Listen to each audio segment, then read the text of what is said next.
啦，小朋友！今日我哋要講嘅故事呢，係關於櫻花。今日我哋就嚟認識一下櫻花咯噃。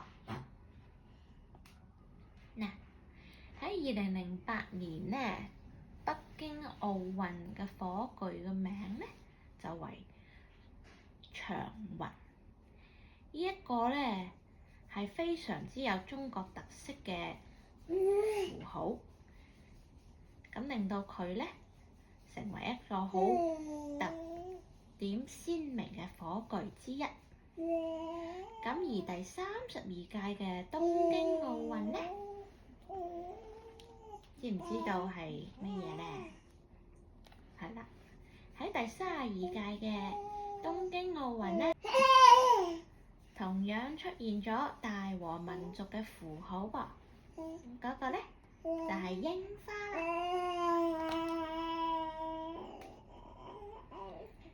喺印象中呢，似乎呢，只要提到日本，好多人呢就會聯想到櫻花啦。咁點解會咁嘅呢？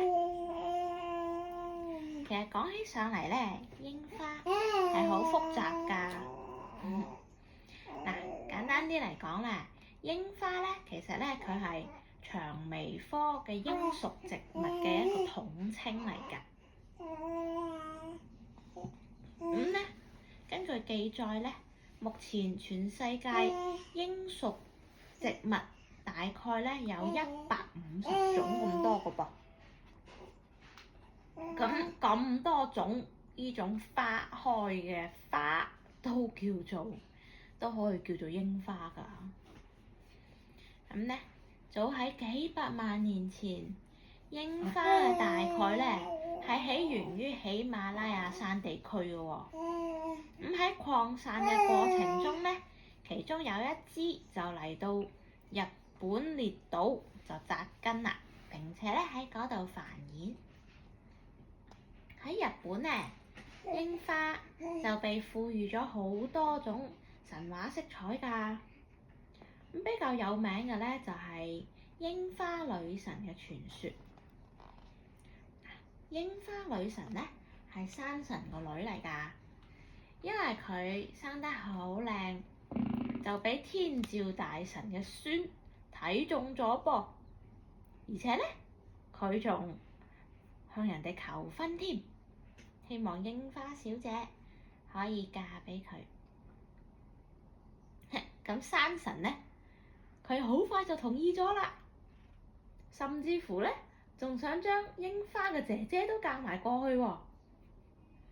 不過呢，據講啊嚇，傳說講話呢，就係呢個櫻花姐姐唔夠靚啊，俾人拒絕咗。嗱，反正呢，天照大神個孫呢，就同櫻花女神結咗婚啦，然後呢，就生咗一個男嬰。呢個男嬰呢，就係日本第一代天皇嘅祖父，天皇之祖。咁樣聽落去係咪好勁呢？不過呢，櫻花其實佢喺早期嘅時候並冇咁多牌面㗎。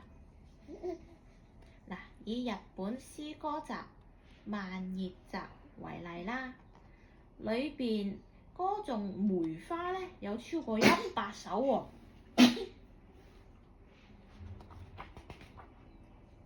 咁而歌頌櫻花呢，就唔到人哋一半。不過其實呢件事呢，都同中國係有啲關係嘅。喺奈良時代，中國梅花同埋賞梅嘅呢一個習俗呢，就傳咗去日本，而且呢，仲掀起咗巨大嘅賞梅風潮喎。當時啊，連日本嘅皇宮啊，都精心栽培咗好多梅花。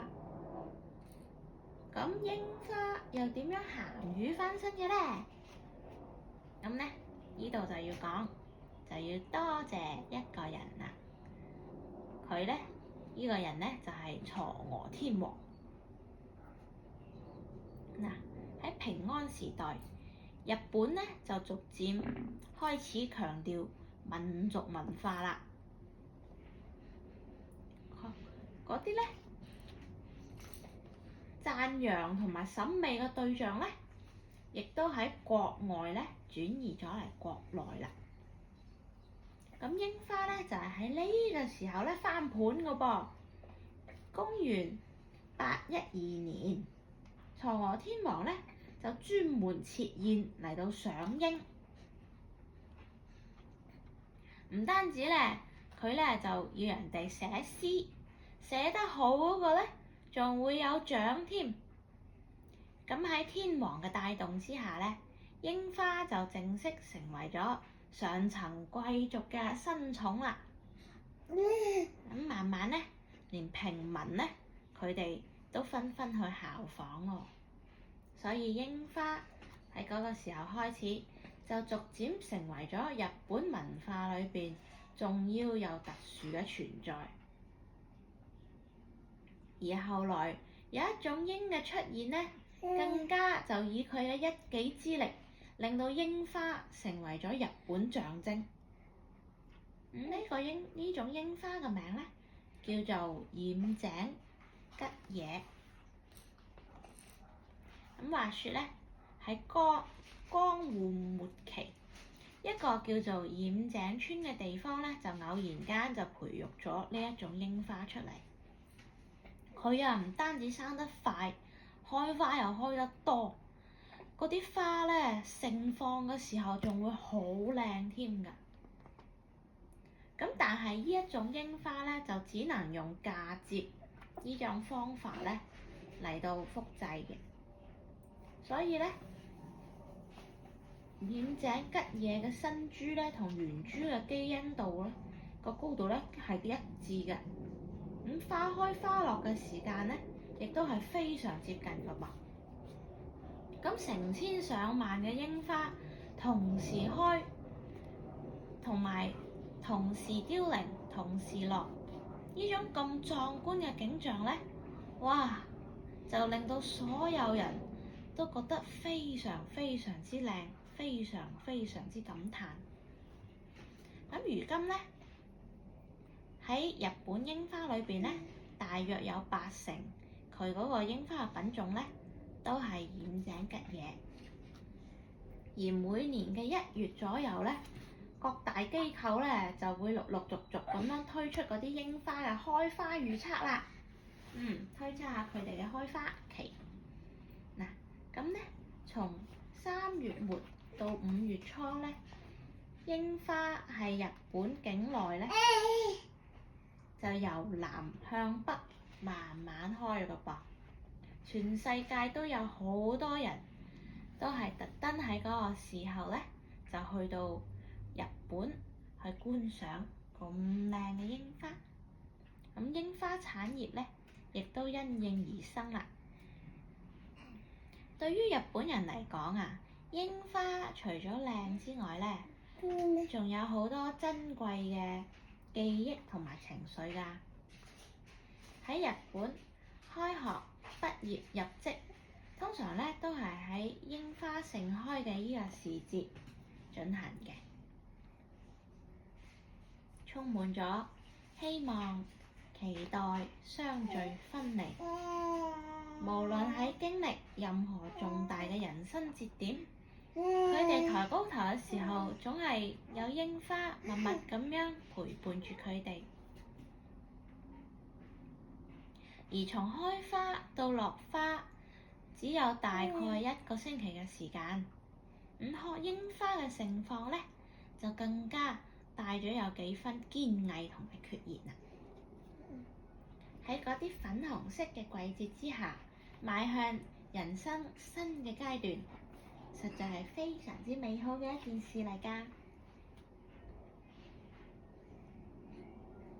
好啦，嗱，主要嘅呢一個故事嘅部分咧就講完啦喎。咁我哋而家睇下一啲額外嘅小知識。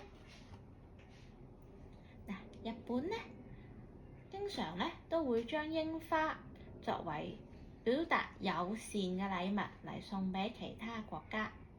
譬如啦，喺1972年，中日邦交實現正常化，日本就向中國贈送咗1000株櫻花樹苗，而中國咧就向日本贈送咗一對國寶大熊貓康康同蘭蘭。喺20世紀50年代，日本嘅高中生參加升學考試之後咧，係通過電報得到自己係咪被大學錄取嘅呢個消息嘅。咁好多大學咧，佢哋係會將合格寫為櫻花盛開，將唔合格寫為櫻花凋零，用呢種咁婉轉嘅措辭方式嚟通知嗰啲大學生㗎。櫻餅咧係日本一種傳統嘅甜品，佢最外嘅嗰層咧係用一種用鹽醃過嘅櫻花葉包住，咁裏邊咧係用糯米或者糯米皮咧包住啲紅豆餡，個頂度咧一般咧仲會有一朵用鹽浸過嘅小櫻花。聽講咧，呢一種櫻餅咧入口清爽，仲有一種好幽香嘅氣味嘅。日本咧有一種櫻花湯嘅飲品嘅喎，佢係用開水去浸嗰啲醃好咗嘅櫻花咧，作為茶嚟飲嘅。飲落咧有少少櫻花嘅香味啦，同埋淡淡嘅甜味。呢一種飲品咧，其實咧平時咧大家都唔會飲嘅，往往咧就係喺訂婚啦或者婚禮嘅酒席上邊咧先至會準備嘅。櫻花樹咧同櫻桃樹咧，其實咧原係一家人嚟嘅喎，佢哋都係薔薇科櫻屬植物，只不過咧係屬於唔同嘅品種啫。嗱，櫻花咧就係花櫻花樹啦嚇，就係啲花好好睇啦。咁櫻桃樹咧就係啲果實好好食。咁實際上咧都係我哋啲人咧就係根據自己嘅目的，用野櫻樹咧一代一代咁樣培育出嚟嘅。講到日本嘅國花咧，一直都係冇一個官方嘅講法㗎。雖然櫻花喺民間嘅呼聲咧係好高，但係佢一直咧都有一個非常之強勁嘅對手，就係菊花啦。菊花就係我哋上一次講過嘅嗰個故事，關於菊花嗰個菊花啦，就好似日本皇室嘅家徽、護照封面同埋駐外使館大門嘅標誌，呢啲咁正式嘅場合用嘅咧，都係菊花嚟嘅喎。咁另外仲有咩咧？嗱，話説現代我哋觀賞用嘅櫻花咧，都係由多個嗰啲野生品種啦反覆雜交而嚟嘅。雜交出嚟嗰個櫻花咧，雖然好睇，但係大多數咧都係冇得結果嘅。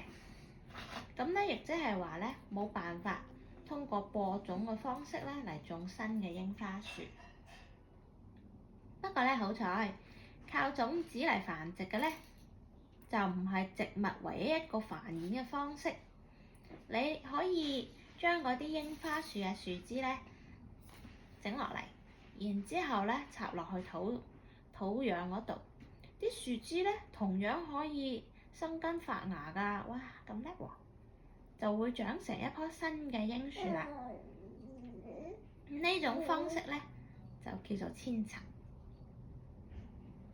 咁好早嘅時候咧，人咧就開始嘗試同埋總結扦插培育植物嘅方法㗎啦。根據專家嘅推測，古人最初咧可能就係用啲韭菜嘅根或者芋頭啊之類呢一種植物咧嚟進行實驗嘅。咁後來咧喺《詩經》啊、《戰國策》啊呢啲書入邊咧，就已經有關於柳樹扦插嘅明確記載。等到去到南北朝野時期啊，有好多果樹咧都已經係用呢一種方式咧嚟進行種植㗎啦。菊花啊等等啊嗰一啲花卉咧都係咁樣種出嚟㗎噃。咁更加奇妙嘅咧就係用呢一種方法種出嚟嘅植物咧，就幾乎可以係作為母豬嘅複製品。嗱，即係點咧？即係咧，當我哋發現咗特別好睇嘅花或者好食嘅生果，就可以用呢一種方式咧嚟進行批量複製㗎。好啦，今日咧關於櫻花嘅故事就講到呢度。小朋友，我哋有冇又學咗新嘢啦？我哋下次再講個其他嘅故事啊！